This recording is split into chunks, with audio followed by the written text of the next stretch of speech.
Good morning, and welcome back to school year 2020. Here we go.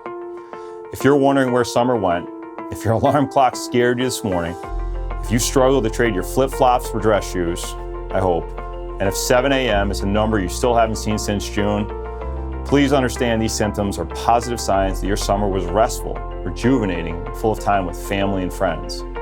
As we kick off another year of opportunity, I can't tell you how excited I am to be back with you and how much hope I feel for what lies ahead.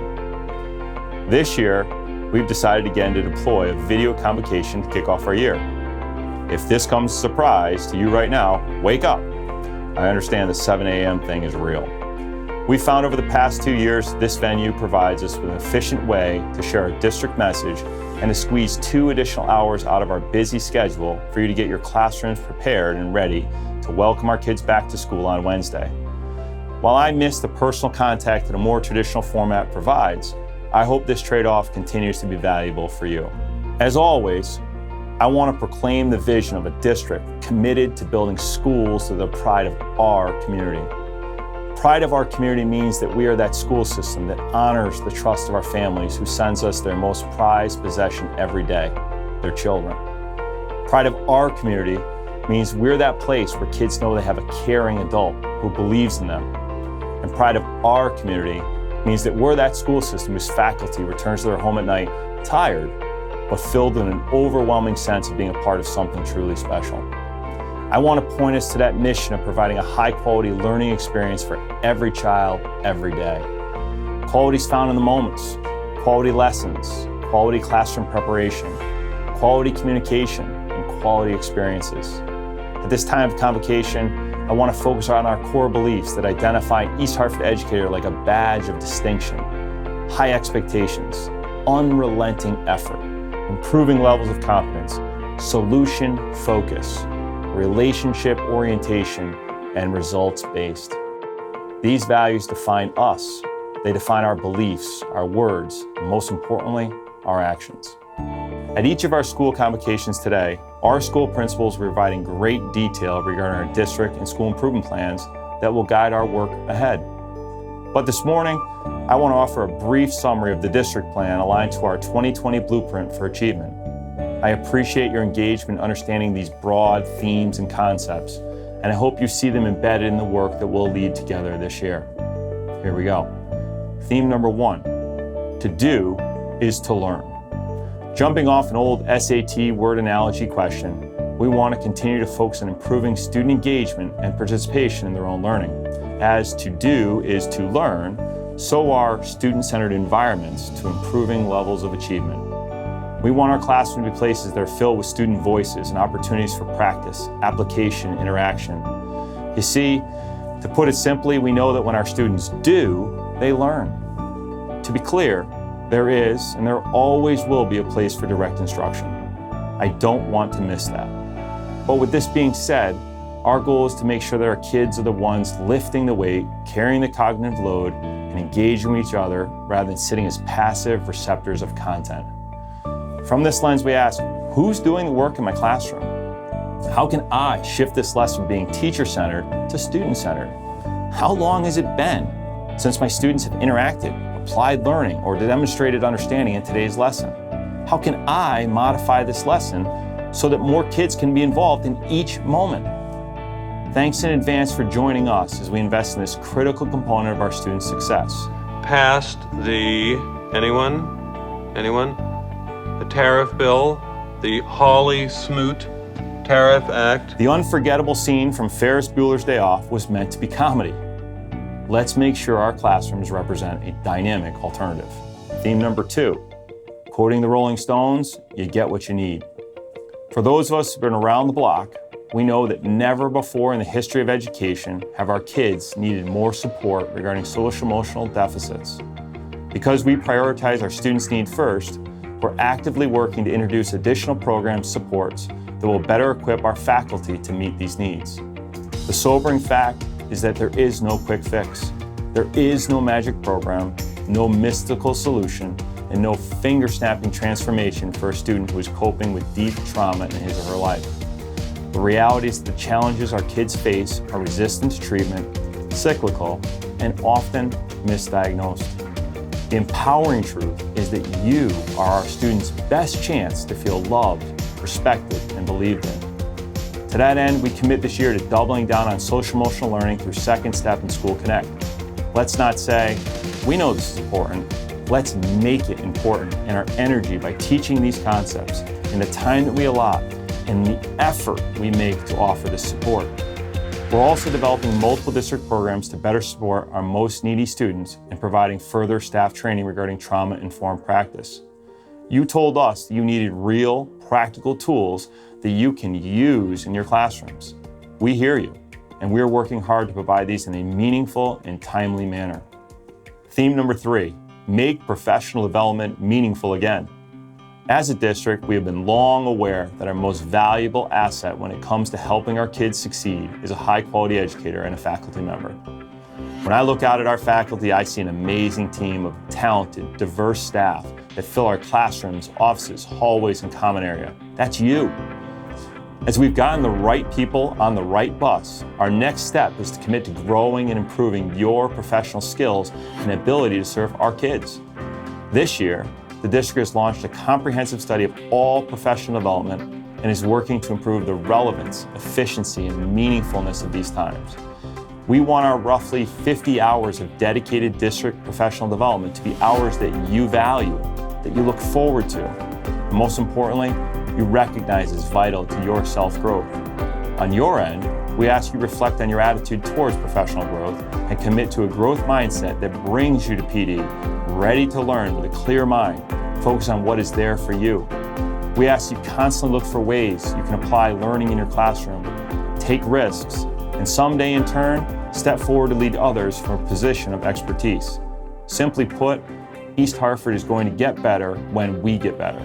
Let's make a commitment to our own self-growth and follow through with action this year. Theme number 4, hit the mark, attendance matters. Our final district focus point centers on student and faculty attendance. Last year, over 15% of our student body was chronically absent 18 or more days from school. In addition, our faculty absentee rate reflected increases that we feel are important to address. I share this message with all respect, urgency, and from a place that deeply values you and the contributions you make when you are here. We need our kids in school, and we need you here as well. Typically, when we talk about attendance, the wrong folks perk up and notice. Let me be clear. If you're sick, stay home and get better. If you have a loved one at home that needs your help, stay home and rotate with a family member as able.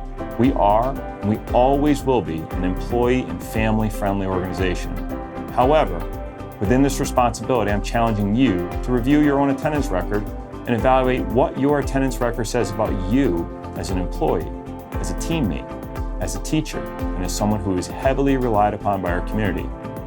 I know this is a serious message, but it's a needed message, and I sincerely appreciate each one of you who takes this to heart and who makes the effort to fulfill this important responsibility. Our kids need you.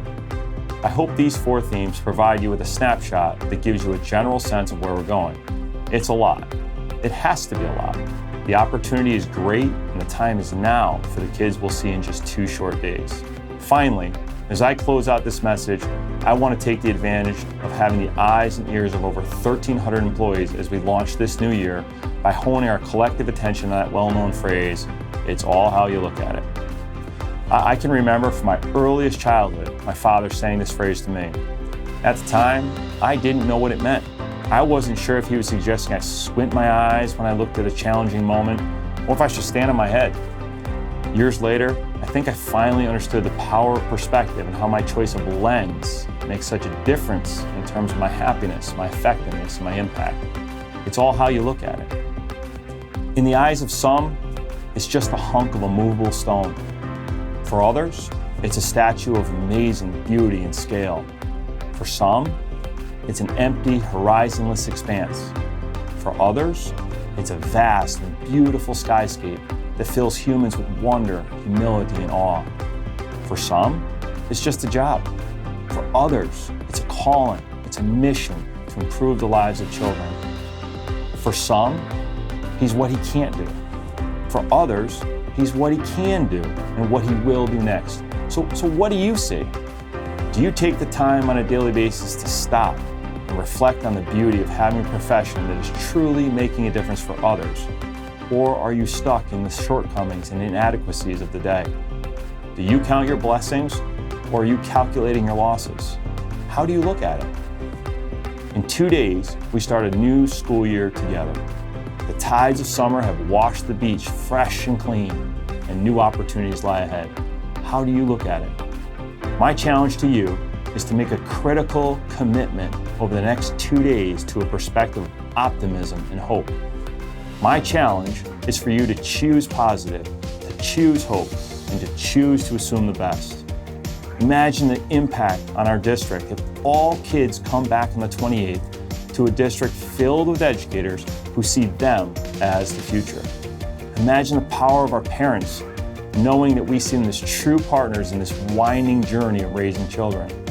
Imagine our colleagues who know we see them as gifted, talented, and capable professionals who we enjoy working with. That is serious perspective. It's easy to say, it's harder to do, but why not give it a shot? When I see East Hartford Public Schools, I see a community of caring, compassionate, dedicated, and talented educators who are seizing the power of collective impact to make a difference in the lives of the children we serve. I see joy, energy, faith, forgiveness, and passion. I see opportunity, resilience, and success. I see you. Thanks in advance for being the team that is making and will continue to make the difference for our community and for our kids. I'm glad I'm on your team, and I can't wait to get started. Have a great school year.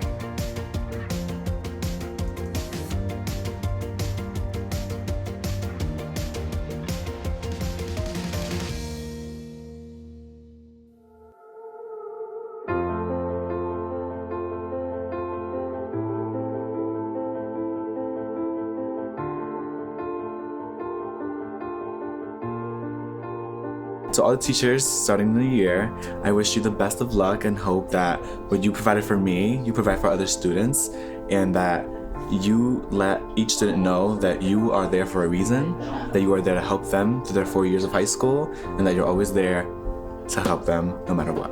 Thank you for giving us the support, because if you didn't give us support, we'd be probably we wouldn't be that smart and stuff. I want to thank all the teachers that helped me grow and be the person who I am today.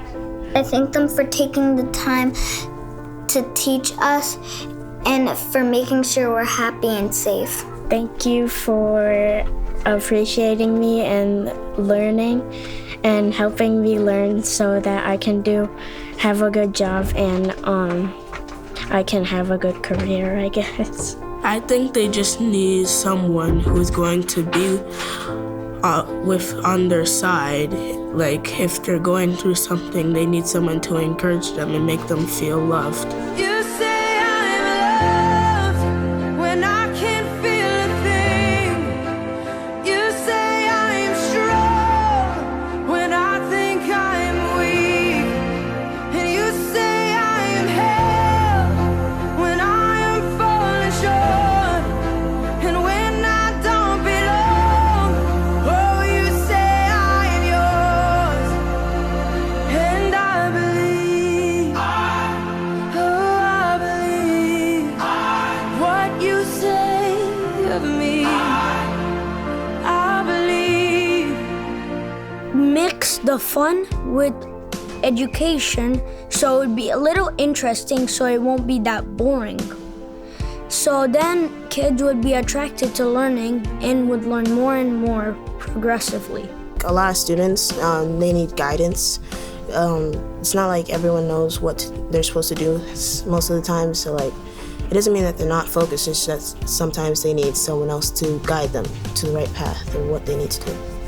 Maybe they can add fun activities to learning to make them want to learn more and make sure that the teacher has respect all the way through the whole entire year. Have fun with your new students and encourage them to keep trying at what they're good at. What my teachers do to make me want to learn is they encourage me and they make it fun. Always be nice and loving and never be mean and always try your best. It's not just looking at a textbook or just standing there reading a book for the entire time. It's interactive. You get to talk to your teacher, talk to your classmates about what you learned, what you're about to learn. and that makes it fun for us. Taking all I have and now I'm laying it at your feet.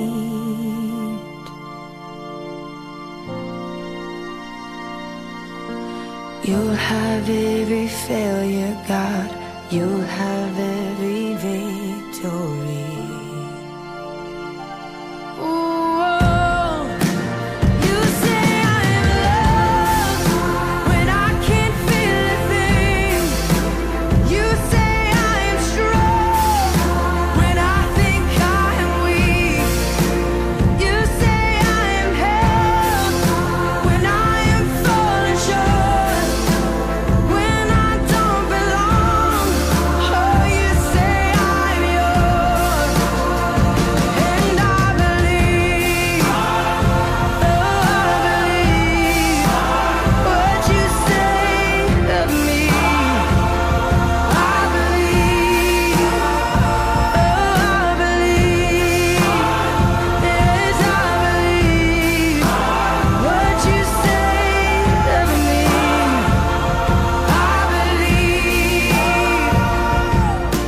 Thank you to all my teachers for the past 4 years who have really pushed me to be myself, to be super confident in everything that I do, and to continue to strive for more, to realize that almost is never enough.